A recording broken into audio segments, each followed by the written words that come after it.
اس سے قبل اسرائیل نے جنوبی بیروت میں ڈرونز اور میزائلوں سے حملہ کر کے 2 عمارتوں کے اپارٹمنٹس کو تباہ کر دیا۔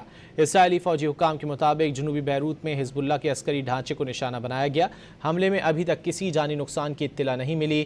عینی شاہدین کے مطابق علاقے میں 3 دھماکوں کی آوازیں سنی گئیں۔ عرب میڈیا کے مطابق جنوبی بیروت پر حملہ امریکہ ایران مذاکرات میں تعطل کا سبب بن سکتا ہے۔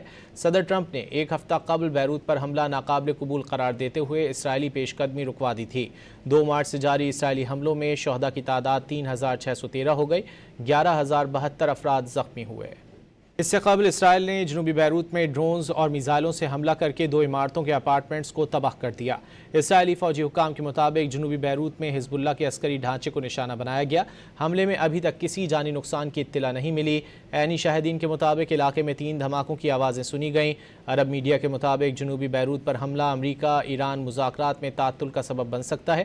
صدر ٹرمپ نے ایک ہفتہ قبل بیروت پر حملہ ناقابل قبول قرار دیتے ہوئے اسرائیلی پیش قدمی رکوا دی تھی۔